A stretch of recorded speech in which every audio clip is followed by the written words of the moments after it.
ప్రకాష్ రాజ్ గారు అంటే నాకు చాలా ఇష్టం అండి.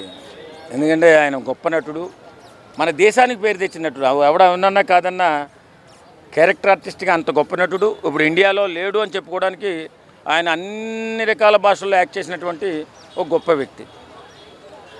నేనేమంటానంటే అలాంటి వ్యక్తికి ఏ శనిగ్రహం పట్టిందో నాకు అర్థం కాదు, కానీ ప్రజల పట్ల ఎంతో అభిమానంతో సేవా కార్యక్రమాలు చేస్తున్నటువంటి పవన్ కళ్యాణ్ గారిని టార్గెట్ చేస్తూ ఇష్టానుసారంగా అతనికి టాస్కులు ఇస్తూ ముందుకెళ్తున్నాడు. మరి ఏం దరిద్రం పట్టిందో ప్రకాష్ రాజ్కి మాలాంటి వాళ్ళతో మాట్లాడించుకోవడమే కాకుండా అపరిచిత వ్యక్తులతో కూడా బూతులు తిట్టించుకుంటున్నాడు ప్రకాష్ రాజ్. ఆయన గాచ్చారం. భగవంతుడు అవకాశం ఇచ్చాడు, మంచి ఆర్టిస్టుగా మంచి పేరు తెచ్చుకోరా, అభిమానంతో నీకైనా అవకాశం ఉంటే దేశ ప్రజలకు ఉపయోగపడేటటువంటి 4 మాటలు మాట్లాడు అని అవకాశం ఇస్తే ఏదో మాట్లాడుతూ అంత గుర్తింపు వచ్చిన తర్వాత ఈవేళ వ్యధవ అయిపోవడానికి ప్రయత్నం చేస్తున్నాడు. ఎందుకంటే ఈవేళ మన దేశ గౌరవాన్ని నిలబెట్టుకుంటూ వెళుతున్నటువంటి భారతీయ జనతా పార్టీ పట్ల కానీ, నరేంద్ర మోడీ గారి పట్ల కానీ, అలాగే సనాతన సాంప్రదాయం, మన సాంప్రదాయాన్ని గౌరవిస్తూ అందరినీ కూడా సమానంగా గౌరవించాలని ఆలోచించేటటువంటి పవన్ కళ్యాణ్ గారిని తన జీవితానికి, ఆయన జీవితం స్టార్ట్ అయిన తర్వాత తను సంపాదించుకున్న దాంట్లో ఎంతో కొంత పేదవాడికి సాయం చేయాలని ముందుకెళ్తూ అక్కడికి కూడా అద్భుతమైన జీవితాన్ని వదిలిపెట్టి ప్రజాసేవలోకి వెళ్తే తప్ప సామాన్యుడి పట్ల మనం నిలబడలేమనేటువంటి ఆలోచనలో రాజకీయాల్లోకి వెళ్ళి నానా కష్టాలు పడుతూ అలా సేవా కార్యక్రమంలో ముందుకెళ్తున్నటువంటి మహానుభావుడు పవన్ కళ్యాణ్ గారి పట్ల అనుచితంగా వ్యాఖ్యానిస్తూ టాస్కులు ఇస్తూ దొర అంటూ గేలి చేస్తూ గౌరవం లేకుండా మాట్లాడుతున్నాడు. ఇలా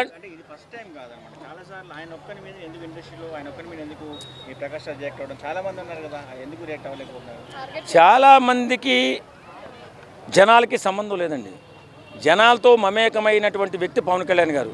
జనాలకు సాయం చేయాలని ఆలోచించే వ్యక్తి పవన్ కళ్యాణ్ గారు. ఎందుకంటే సినిమా యాక్టర్గా ప్రూవ్ చేసుకున్న ఇంత గొప్ప స్థాయిలో ఉండి కూడా ప్రజల కోసం నిరంతరం ఆలోచిస్తూ, ప్రకృతి కోసం నిరంతరం ఆలోచిస్తూ, సనాతన ధర్మం కోసం నిరంతరం ఆలోచిస్తూ ముందుకెళ్తున్నాడు పవన్ కళ్యాణ్ గారు. అలాంటి పవన్ కళ్యాణ్ గారిని టార్గెట్ చేస్తేనే ఈ ఎదవ పేరు వస్తుందని చెప్పి ఎవరైతే శనిదేవుడు పట్టుకున్నాడో ఆ శనిదేవుడు ప్రేరేపించినట్టున్నాడు. కాబట్టి వేళ ప్రకాష్ రాజ్ ఇష్టానుసారంగా మాట్లాడుతూ స్టాస్కులు చెప్తూ దొర అని పిలుస్తూ గేలి చేస్తూ మాట్లాడుతున్నాడు. తెలంగాణలో పవన్ కళ్యాణ్ పోటీ చేయకూడదా, ఆంధ్రాలో అక్కడ పని తీసుకోండి, ఇక్కడ ఏం పని మీకు అన్నట్టుగా మాట్లాడడం జరిగింది. అదంతా అవివేకం అండి. ఇప్పుడు వీళ్ళు నూతులో కప్పల్లా బతుకుతున్నారు ప్రకాష్ రాజ్ లాంటి వాళ్ళు. ఎందుకంటే ఇది మన దేశం పట్ల గౌరవంతో బ్రతకాలి, మనిషిగా పుట్టినోడని చెప్పి ఆలోచించే వ్యక్తి పవన్ కళ్యాణ్ గారు. ఆయనే కాదు, సామాన్యంగా ఇప్పుడున్నటువంటి పెద్ద ఇండస్ట్రీలు ఉన్నటువంటి వ్యక్తులు కూడా ఈవేళ మనం సంపాదించుకున్న తర్వాత 10 రూపాయలు సాయం చేయాలి, ఏ రకంగా సహాయం చేస్తే మంచి పేరు వస్తుంది, మనకి పుణ్యమో పాపమో తెలియదు, కానీ కష్టాల్లో ఉన్న మనిషిని ఆదుకుంటే అది వాడు దేవుడిగా అయిపోతాడనేటువంటి, దేవుడిగా మారుతాడని చెప్పినటువంటి మహానుభావుల మాటల్ని తూచా తప్పకుండా సంపాదించుకున్నటువంటి వ్యక్తులు ఎంతో కొంత సాయం చేసి పుణ్యం మూటగట్టుకోవాలన్న ఆలోచనలో ముందుకెళ్తుంటారు. కాబట్టి అలాగే పవన్ కళ్యాణ్ గారు చాలామంది ఇలా సేవా కార్యక్రమాలని, అన్నదాన కార్యక్రమాలని, పేదవాళ్ళకి గృహాలు నిర్మించడమని, సహాయం చేయడాన్ని, ఆపరేషన్లు చేయడాలు, హాస్పిటల్లో ఇబ్బందుల్లో ఉన్న వ్యక్తిని కాపాడడాలు, అంగవైకల్యం ఉన్న వారికి, కాళ్ళు లేని వారికి ప్లాస్టిక్ కాళ్ళు పెట్టించడం, ఇలాంటి ఎన్నో సేవా కార్యక్రమాలు చేస్తూ ముందుకెళ్తారు. అది ఏంటంటే మానవత్వం. మనిషిగా పుట్టినందుకు మనం ఎంతో కొంత సాధించిన తర్వాత ఎంతో కొంత అట్టడుగు వర్గాలకి సాయం చేసే గుణం మన దేశంలోనే ఉంది. కాబట్టి కొంతమంది అలా చేస్తూ ఉంటారు. కానీ కొంతమంది మాత్రం చీడపురుగుల్లాగా మారుతూ సాయం చేసేవాడిని తిడుతూ ఇష్టానుసారంగా మాట్లాడుతూ సాయం చేసేవాడిని కూడా చెడగొట్టడానికి ప్లాన్ చేస్తూ ఉంటారు ఇలాంటి ప్రకాష్ రాజ్ లాంటి వాళ్ళు. చాలామంది జన సైనికులు చాలా గురువుగా ఉన్నారు. ఫైనల్గా ప్రకాష్ రాజ్కి ఎలా ఉండబోతుంది ఇలాగే టార్గెట్ చేస్తే? నేను ఒక పవన్ కళ్యాణ్ అభిమానిగా నేను మాట చెప్తున్నానండి. ఏనుగు వెళ్తుంటే కుక్కలు మురుగుతూ ఉంటాయి. వాటిని పట్టించుకోవడం మానేస్తే కొందరు వెళ్ళిన తర్వాత ఆగిపోతాయి. అలాగే నేనేమంటానంటే ప్రకాష్ రాజ్ లాంటి డాగ్స్ చాలా ఎక్కువ ఉన్నాయి ఇవాళ. పవన్ కళ్యాణ్ వెంటబడుతూ పవన్ కళ్యాణ్ని టార్గెట్ చేస్తే పేరు వస్తుందని, పవన్ కళ్యాణ్ తిడితే సోషల్ మీడియాలో ముందుకెళ్తామని కుసంస్కారంతో ముందుకెళ్తున్న వ్యక్తులు చాలామంది ఉన్నారు.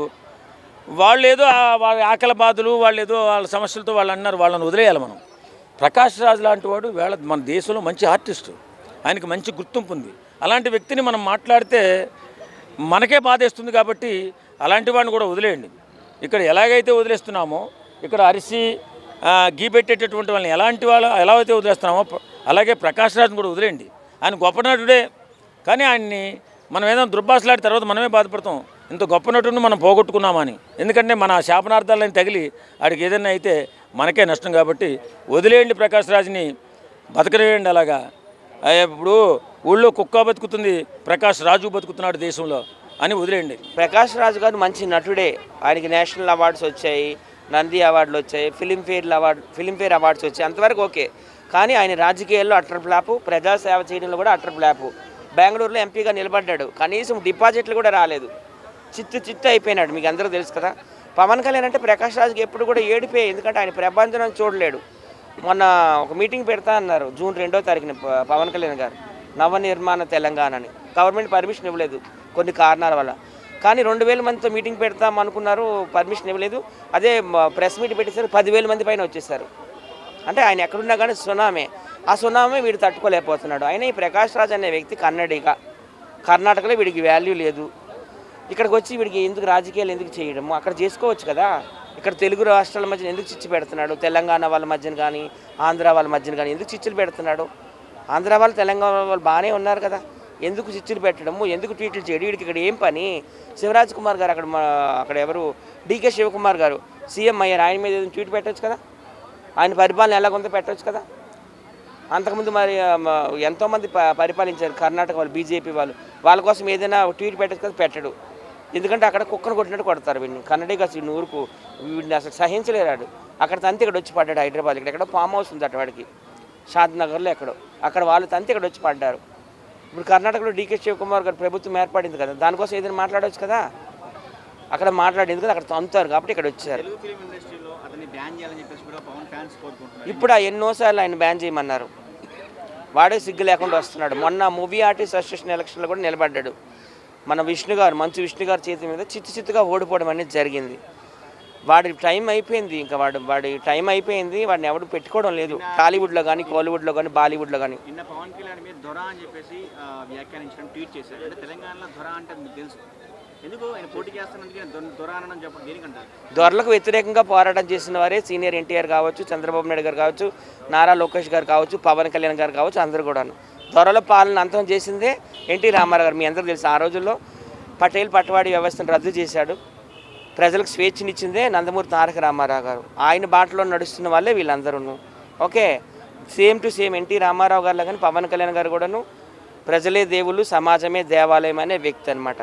దొరల పాలనకు ఆయన వ్యతిరేకంగా ఫైట్ చేస్తుంటే ఆయన్నే దొర అని ఈయన పిలవడం, ఈ దొర పిలవడం చాలా హాస్యాస్పదంగా ఉంది. పవన్ ఫ్యాన్స్ రెడీగా ఉన్నారు కొట్టడానికి, ఎప్పుడు వస్తారా, ఎప్పుడు దొరుకుతారా అని చెప్పేసి. కొట్టరండి, ఈ విధంగా టార్గెట్ చేసి మాట్లాడితే ఎవరైనా దేవుడే చూసుకుంటాడు.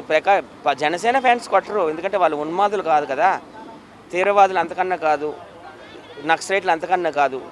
జన సైనికులు అంటే చాలా మంచి వాళ్ళు, ఓర్పు సహనంతో ఉన్నవారు కాబట్టి వీళ్ళందరూ రెచ్చిపోతున్నారు. వాడు మా దేవుని తిట్టాడు, శ్రీరాముడిని, సీతాదేవిని, అలాగే లక్ష్మణుడి, వాళ్ళందరూ నార్త్ ఇండియన్స్ సౌత్ ఇండియన్కి వచ్చేసి ఇక్కడ తోటల్లో పళ్ళు పూలు దొంగతనం చేశారని పిచ్చి పిచ్చి కోతలు కూశాడు. గతంలో కత్తిమాయేసి ఇట్లనే కూశాడు, ఏమైంది, రక్తపాతం అయిపోయాడు హైవే రోడ్ల మీద. వీడు ఏదో రోజు అది అయిపోతాడు, నేను దానికి ఆ రోజు కోసం ఎదురు చూస్తున్నాను. తెలంగాణ జర్నలిస్టులు మాట అంటేనే కౌంటర్ ఇచ్చారు పవన్ కళ్యాణ్ గారు, మరి ఎందుకు ఇలాంటి వాళ్ళకి కౌంటర్ ఇవ్వలేదు? ఎవరికి?